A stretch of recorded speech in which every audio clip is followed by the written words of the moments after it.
Welcome to the New York City Bar Association podcast. Opinions expressed are those of the speakers and not necessarily of the city bar. Hello and welcome. My name is Karolina Zhukoff, and I'm a Russian-U.S. trained attorney licensed in New York State, currently working in the clinical trials industry. I'm also a bioethicist and will soon begin my PhD in International Affairs, Science and Technology at Georgia Tech. Today, as part of the New York City Bar Association's Bioethics Committee initiatives, I have the pleasure of speaking with Dr. Jonathan Moreno about his timely and important new book, Absolutely Essential: Bioethics and the Rules-Based International Order. Dr. Jonathan Moreno is a leading expert in the history, sociology, and politics of biology and medicine. He has written influential books like Mind Wars, Brain Research and National Defense, and The Brain in the Context, a pragmatic guide to neuroscience. He's the David and Lynn Silfen University Professor Emeritus at the University of Pennsylvania. I had myself a great privilege of taking his class on the history of bioethics. Jonathan, welcome, and thank you for joining us today to talk about your new book and the broader arc of your work. Thanks, Karolina, and thank you for doing this, and thanks to the Bar Association for making this possible. We are happy to have you here. Your new book, Absolutely Essential, puts forward a compelling and timely idea that bioethics is not only a product of the post-World War II rules-based international order, but also one of its foundational pillars. This global order, as you argue, rooted in liberal democracy, open markets, and multilateral cooperation, is now under serious strain. And as you state, the future of bioethics is at stake, not only because it was shaped by this order, but also because it plays a role in sustaining it. Would you say that this is a fair way to frame your argument? And what line of thinking or concern led you to write this book now and to title it Absolutely Essential? Well, you are the perfect person to ask those questions and to appreciate what I've tried to do in the book, as you have articulated so well, which is to bring conversations about bioethics and behind those conversations, the conversations about human rights into the setting of international affairs. And that is rather unusual in the literature, but in the book, I argue it's painfully obvious once you start to look at the history. So I start by explaining why and how bioethics is, in fact, not only a product of the rules-based international order that was put in place after World War II, but is also an exemplar of the rules-based order. That so many of the assumptions that are made in bioethics are also pillars of this idea that the international order should not simply be a matter of power, but also should be a matter of rules. Now, we live in the real world, and so we know that rules are often broken. How many of us have rolled through a stop sign? But that doesn't mean that we take down the stop signs. It's useful, and it can be even life-saving to be aware that there are some rules, and you pays your money and you takes your choice, as people used to say. But the rules are there. At least they have been there since the end of the Second World War. Again, doesn't mean that they haven't been violated. Every protagonist in international power relations of any stature has violated them at one point or another, and some are doing it as we speak. I guess the question is, after 80 years in which we have at least avoided a Third World War, although it's close, it comes closer at some time with others, as we know. What do we do if that order is diminished or set aside or replaced with something else? What does that kind of world look like? Professor Moreno, can we just go back and look at the basics for a moment? And maybe you could just describe what exactly is bioethics within the context of this global rules-based order? Yeah, so bioethics is, I like to say in shorthand, the study of the application and analysis of moral rules in the setting of practice of medicine and in the development of medical science and medical knowledge. And that's obviously a big bite.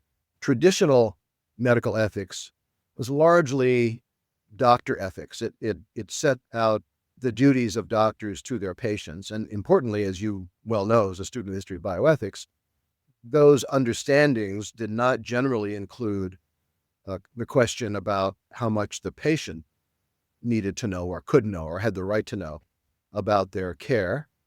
It's a very complicated story that starts perhaps in the later 19th and early 20th centuries about bringing the patient's voice into the consulting room, giving the patient a level of decision-making authority. And in bioethics, we often call this respect for the personal autonomy of the patient. This became a much more vivid issue after World War II, particularly during the trials of Nazi war criminals. The first trial in Nuremberg, Germany, it was still Germany then, not West Germany, was a trial of the surviving political and military leaders. Then there was a decision made to have another trial, actually to have a series of trials. But the first, after the big trial of the military leaders and the surviving political leaders, was a trial of medical doctors and bureaucrats who had helped to make human experiments in the concentration camps possible. And there you have a kind of crystallization of the notion that even in a world in which there were no clear rules about doing experiments on human beings, at least in the setting of a concentration camp, and often, in fact, usually a death camp, there had to be some rules about how far you could go and whose responsibility it was to conduct the experiment. So out of the trial of the Nazi doctors, we can see a kind of, again, a crystallization of this notion of respect for the decision-making of the person. And this gradually, I think, took effect in much of the rest of the world. Not all the rest of the world, to be sure, but through the 1950s, we can see, gradually greater interest in this question. Does the patient's voice matter? Or how much control do I have over my body in a medical setting? Even if the physician is an expert and wishes well for me, how much of these decisions should be mine? I think many of us, certainly people my age, experienced this in their families, as I did as a child. I saw parents and relatives and older people going through these medical processes. In the 1960s, with the emergence of human rights movements, including a patients' rights movement, especially getting started in mental hospitals, of all places, you really begin to see greater awareness, in the West at least, of this notion that people have the right to decide about what should be done with their bodies in a medical setting. This is a long, complicated process, but it did gradually, I think, take hold in most of the world in which there was advanced medical science. Actually, I know you have an interesting family background that influenced how you started thinking about these matters. I'd love it if you could share a bit about how that shaped your perspective on how you came to think in this direction. Sure. Well, I grew up in what has become a very popular small town in the Hudson Valley, about 60 miles north of New York City, called Beacon, and became very popular during the pandemic when lots of folks in New York got out of New York City, and there wasn't enough housing in Beacon to accommodate. Beacon's a lovely town, and when I was growing up, I was living on the grounds of a mental hospital. Now I know when I say that, a lot of people say, "Oh yeah, I know. My family was crazy too. It was like a mental hospital." To say, as you know, Karolina, I have to say, no, I actually grew up in a mental hospital. My father was a famous psychiatrist, and so some of my best friends when I was growing up were alcoholics and psychotics, and those were the doctors. Growing up in that setting, I obviously had a lot of experience understanding what institutional life is like. It was not a big place, maybe at the most 40 beds, and it was fewer than that by the time I came along. And I also came to have an appreciation for doctor-patient relations, not only observing my father with his patients, but also when I was about 6 years old, in a more personal sense. My mother who was not yet 40 at that point, was diagnosed with a chondrosarcoma, which resulted in a life-saving amputation of her right arm at the clavicle. And so I grew up not knowing my mother with two arms, really, but also hearing stories about the problems they had, even though my father was a prominent person in the medical world, hearing the problems they had about getting a diagnosis in those days, and then how frustrating it was for her not to feel that she was fully part of the conversations about her life and about her prognosis. Although I didn't have the discipline to, take my father's advice and go to medical school. When I started moving from more traditional roles as an academic philosopher into hospital settings and medical policy settings, I took those lessons with me. And it's sort of an intensely personal experience to have really witnessed this transition that I talked about a few minutes ago, this change from doctor knows best to patient needs to be able to have a decision-making role. So, this transition you're describing, would you say it's central to the shift in the existing order, or were there other historical trajectories that also played a role? I'm trying to understand how we got to the way the world currently approaches the human body. You mentioned the shift in the doctor-patient relationship. How did that contribute to where we are now? Yeah, lots of different ways of answering that question. I should perhaps note that, the part of the world you are from had a tradition of medical ethics that still prevails to a great extent. If you ask somebody from Europe who lectures medical students about ethics, they would still tend to say they teach medical deontology, not medical ethics. Medical deontology, the term is kind of a reference to the doctor-oriented ethics, the duties of the doctor toward their patients. But gradually, there has been, I think, a certain forgetfulness about that medical deontology history, even in Europe itself, when a colleague from Germany and I looked through archival records in places like Prague and Budapest and Warsaw some years ago, we found records of people who had been professors of medical deontology, even institutes of medical deontology after World War II at, for example, Charles University in Prague. But if you look at the way the conversation went in the 70s, 80s, and 90s, increasingly, it was American approaches to medical ethics that we call sort of modern medical ethics or bioethics that took hold. So toward the end of the Cold War, American bioethics is, in a way, being imported with a principle of respect for personal autonomy into the old world. And the old world has kind of forgotten, to a great extent, the depth of its own traditions in medical deontology. This is part of the power the political scientists call the hegemony of America, in particularly through the Second World War period, immediate post-war period, even in the bilateral era of USSR and the U.S. During the Cold War, and especially after the fall of the Berlin Wall. You really see American culture penetrating, literally as well as metaphorically, the East. And when I think of the people who scaled the Berlin Wall and started taking it down, there was an effort to understand what they had been missing, intellectually as well as materially, and whether right or wrong, American style bioethics, with its emphasis on personal autonomy, was very attractive and became really the dominant orientation. I mean, in the book, I quote several European observers recently who've said, American bioethics is the thing. That's really become the reference point, even in what we used to call Central Europe, Eastern Europe, and in much of the rest of the world. I should say that, and you asked me a couple of minutes ago, sort of alluded to the title Absolutely Essential. That's a reference to the first sentence of the Nuremberg Code, which was the code of ethics that written at the end of the Nazi doctor's trial. The first sentence of the Nuremberg Code is the voluntary consent of the human subject is absolutely essential. As a student of medical ethics, bioethics, you know that there is a vast literature on the nature of consent. What is, as we today say, what is informed consent, really?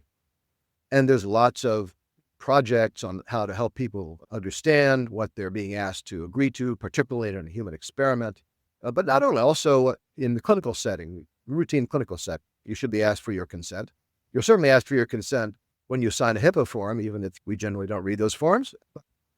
The last two words in the voluntary consent of the human subject is absolutely essential. Those last two words have had very little attention in the literature and in conversations about bioethics. So what did they mean, the judges? Well, I think obviously they meant that voluntary consent is absolutely essential if you're going to be part of a human experiment. That's clear. Right. But I argue that it also is a reference to this rules-based order that goes into every sector of human civilization, including finance, for the World Trade Organization later on, including ideas about human rights, including trade regulations and banking rules. I mean, just about everything that we have in place since the end of World War II is a set of structures, of institutions and standards and conventions about how this order is supposed to work. So I see the Nuremberg Code as an implicit, even in some respects explicit effort for the post-World War II era, the Allies at least, dominated by the US, Right. to get its arms around medical science. And that I think is the underlying significance of the term absolutely essential, the way the judges used it. Yeah, because you highlight in your book the blurred boundaries between military and civilian research, also drawing historical parallels to the creation of Nuremberg Code, which you describe as emerging in the context of allies and not partners. And I would probably want to discuss how this historical framing informs your view on current regulatory and research ethics environment. Yeah, the whole world of drug and device trials, which you know well, and which many of our listeners participate in one way or another, either as professionals or as patients, who enjoy the fruits of these studies. That whole world is one that presupposes the idea of consent. Anywhere in the world right now, if you're recruited to be part of a clinical trial, you are supposed to be given the opportunity to give an informed consent to be part of the study. And that presupposes a notion of human rights, right, of universality, that is not written in stone. I mean, it really is part of the post-World War II order to think that everybody has an equal moral status to agree to be in an experiment. And even prior to that, you're also supposed to be assured that this experiment is not haphazard, that it is run by competent people who have thought about how they're going to do it and what the risks are and what the potential benefits could be down the road. So that means that you're entitled to suppose that there has been a research ethics board, or as we call in the US, an institutional review board, has no conflict of interest, is not involved in the study directly, and has certified it as an ethically acceptable study. It's really remarkable if you really just think about it, how universal this is. So, if you want permission for your institution to do an experiment, that you're supposed to have those rules in place. If you want funding from an agency to give you the resources to do the study, those rules are supposed to be respected. If you would like to publish your results, and scientists generally like to publish their results, the editor of the journal is supposed to be assured that you followed those rules. That is really remarkable. That is a global institution. What would it be like if different parts of the world decided, well, we're just not going to follow those rules anymore? That would be a sea change in the way in which medical science is done. And this doesn't only relate to the use of our bodies in studies, right, in clinical studies. It also relates to our body parts. So we have these big debates now, which are fascinating, about how our body parts may be used in science. Now we have laboratory ethics issues, not only about the safety of those studies for us and the safety that has to do with materials that is being manipulated in the lab, but also what's our intellectual property rights to our body parts? Right? What kind of safety measures are we entitled to? What kind of privacy measures are we entitled to? Right? As now medical science, like so much else, is so dependent on zeros and ones for progress, who gets to decide where our data goes? We're seeing these debates right now played out in the legal setting with regard to the fate of the data from 23andMe. Yes. This is not trivial stuff, right? This is information that could be accessible to many people. And it could say a lot, as you know, genetically about not only us, but about people who are genetically close to us, our families. We can see the way that these issues have permeated not only in the beginning human experiments and then clinical experience, but now also laboratory science.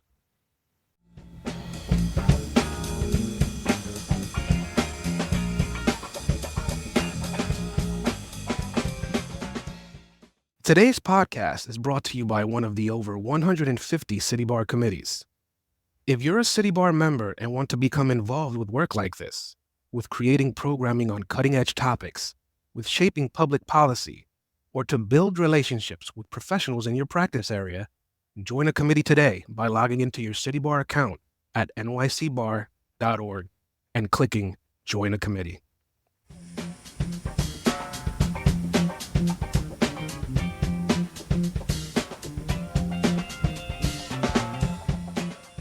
Yeah, also COVID-19 did expose like a lot of challenges and cracks in this order that It did. and It did. revealing tensions in state authority and individual privacy. So you also discuss and describe the pandemic as a pivotal moment that challenged this liberal principles and also gave rise to such phenomena as vaccine nationalism and state-imposed interventions.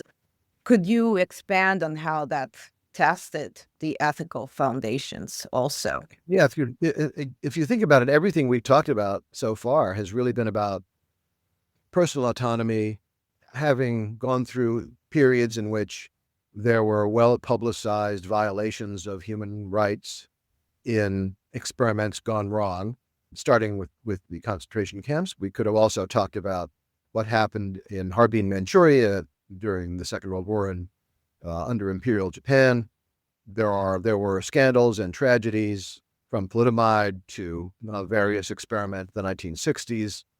Thalidomide was not the result of an experiment. Thalidomide was a result of routine clinical care for thousands and thousands of pregnant women. But as data was collected and cases shared, people realized the implications of thalidomide during pregnancy. But this was an era in which those experiments gone wrong were the dominant elements of the conversation, and they provided an important leverage for the principle of respect for personal autonomy and an orientation to consent. But if you look at the history of public health, again, as you well know, a lot of it ain't pretty. A lot of what happens in the history of public health is about really pushing forward without what we would today require in terms of full consent. The pandemic, although it was by no means the first epidemic in the era in which we have emphasized consent, it was nonetheless the most profound, the most universal experience that the world has had with respect to epidemics that transformed human life all over the world, virtually all over the world in one way or another. In the public health context, consent is a bigger problem. But interestingly, I think I want to maybe allude to the point where you also describe COVID-19 vaccine development as having taken the tone of an arms race, and how basically this goes to this weird interconnection of bioethics, public health, and geopolitics, which, yeah, I think is an interesting element and argument that you're drawing. Yeah, I mean, the pandemic that led to massive vaccination programs in many places, it showed, as you say, the cracks in the rules-based order, because what vaccine you got and when you got it depended very much on where you were. And where you were, what country you were in, that was an element in policies and decisions and financial arrangements and political considerations that affected who got what when. So it was not only a matter of, as you know, it would have been nice if it was just a matter of science to save human civilization, but it was more complicated than that. It was also a matter of prestige. Which country, which company got to be the one that was used in a particular place, that had the vaccine available, and under what conditions.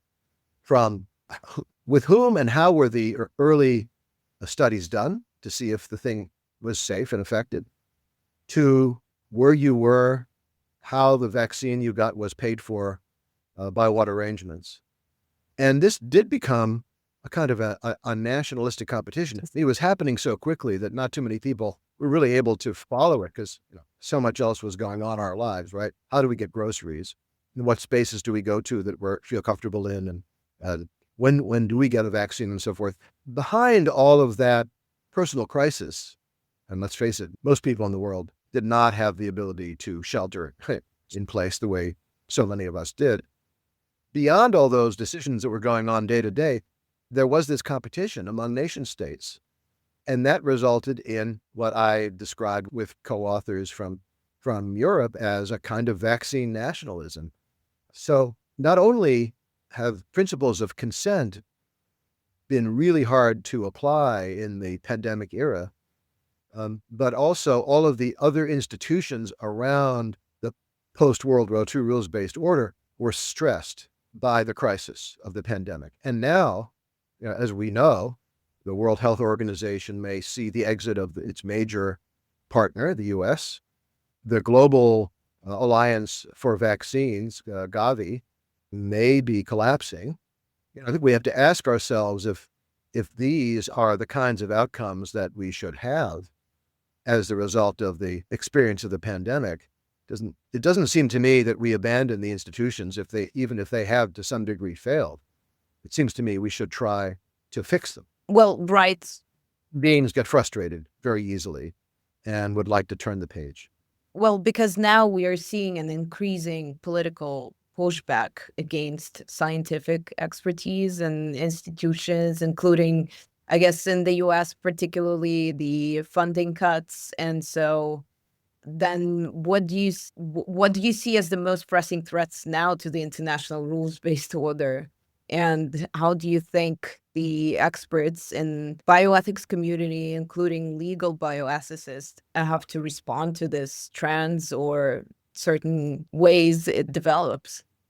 Well, certainly in a large sense, the era of American hegemony that really peaked in the 1990s was not going to go on forever. We knew, for example, that China was going to develop a most impressive and sophisticated science establishment, as they have, particularly in the life sciences. And there are challenges to the rules-based order on the financial side, and in terms of even the entertainment industry, which members of my family are in, and Hollywood is seeing more and more films being made in other parts of the world and so forth. So we knew that these elements of American hegemony were gradually coming to an end. But I will say that in the 4 or 5 years that I've been writing pieces of this book, it has accelerated. And certainly with the second Trump administration, this is now on steroids. So I'm not smart enough, and I don't like to predict, right, where this is going. For bioethics, you think about, again, the device and drug approval system. It seems like that's pretty much baked in. But go to emerging technologies, like AI. We can't have a conversation these days without AI. Like we couldn't have a conversation in the 90s without .com. Whoever .com was. Now it's all about AI, and AI is many different things, and we really have to be careful about these generalizations. Try to be careful. But every week, it seems you see a new set of recommendations from some company or some country or some entity about AI. Now, how, in a diminished rules-based order, are we going to coordinate these policies? So it seems to me that when we get to emerging technologies, we're really in a struggle. It might be that because, as I put it, the rules-based order rules are sort of baked into the drug and device industry, it might be that you'll see rules around AI in drug and device development become a core factor in future cooperation around AI. in other sectors as well. It's really hard to tell. I mean, there's actually a lot of cooperation already, right? Just think of when you want to do a bank transfer from one part of the world to another, or when you're flying a plane from one part of the world to another. There's a lot of cooperation. There's a lot of versions of AI involved in those practices. But the alliances, the traditional Western alliances, are under strain. It's really hard to know how the U.S.-China science relationship is going to work out. They're pretty embedded in each other. It's not just about chip manufacturing. It's also about the ideas that are published in science journals on a weekly basis that are often the results of teamwork between U.S. and China scientists. And then, there's your native country, Russia, which was a pretty significant player in science before the end of the Cold War. Now there's an element of self-isolation that I talk about in the book of Russia that you did not see even during the Cold War. If I can go back to the personal side, I was, as you know, I was in Moscow twice when I was a kid, once in 1959 when I was 7, you can do the math, and then again in 1966 when I was 14 and my father was lecturing. There were people going back and forth. My colleagues in history world say it really wasn't an iron curtain. It was more like a nylon curtain. You could get back and forth. It wasn't easy, but it could be done. But now, in contrast, the element of isolation of Russian science, not only physics, but also the life sciences, is kind of shocking and unprecedented. You do allude to the role of collegiality and shared values within the scientific community that could sort of preserve or support the order of things. Yeah, there is a global college of science in the sense that there are cultural norms that are really important to people. I mean, even after the scientist Eugene Kui's experiment with the embryos, back in 2017, we did see quite a pushback from a scientist in China who objected to the way that this was done. And, he and 2 of his colleagues were even imprisoned for what they had done with those embryos. So there is, I think, a global college of science. You could say it's an emergence of the Enlightenment, certain values, Enlightenment values. And so and scientists certainly, they would like to be able to work together, and they are still trying to find ways, even in our vexed political environment, to do that. But there are limits, and we really can't know. So we can't know how much knowledge will be lost with a lack of cooperation. How much benefit to human society will be lost if we can't continue to function as our global college of science. Thank you, Professor Moreno. I think your book speaks to a wide international audience, which can offer a fresh and critical framework on how we approach bioethics, not just as a specialized academic niche, but as embedded in global institutions and political realities, and how we move science forward, respecting the notion of human dignity and human rights. I think as a question that I would like to finish this discussion today is, what would you hope the emerging scholars will take from this idea that you describe in the book? Yeah, that's a good one. So even though I was a relatively well-traveled young American, until I became more aware of the international role of bioethics, I didn't see that it really is a global movement of a sort, a global institution in a soft sense, and tied up with actual global institutions like the World Health Organization, the World Medical Association, and so forth. I guess what I'd like people to take away from this is to see bioethics in these terms as both a creature of the rules-based order, whether it consists of the same structures that it has had or not, and also an exemplar and really a pillar of the rules-based order. That's the impression that I would like people to come away with. And I'd like the book, whether people agree with every argument in the book or not, what's more important to me is that the book is a platform for people to have this conversation. The rules-based order with bioethics as a special case that really illuminates what we have had and suggests some concerns that we should have going forward. Jonathan, thank you for this conversation, and I hope this will stay with our listeners today as they continue thinking about the changing world. And for those who are listening, this book is now available for pre-order on the MIT Press website. And thank you, everyone, for joining us as a part of Bioethics Committee's podcast series. Thanks to you, Karolina, and thanks again to the Bar Association. Thank you for listening to this episode of the New York City Bar Association podcast. Opinions expressed are those of the speakers and not necessarily of the City Bar. If you enjoy this podcast, please like and subscribe wherever you listen. Find more City Bar podcasts on Apple, Spotify, YouTube Music, iHeart, or at our website at www.nycbar.org/podcasts. Be sure to check out This Lawyer's Life, a professional development podcast where we talk with lawyers about seizing opportunities, learning lessons the hard way, and about what makes them tick. And don't miss Building Belonging, a podcast that embraces authentic conversations about DEIB solutions by amplifying the most marginalized voices in the legal industry and exploring spaces others dare not. This podcast was produced and edited by Jalen Martin.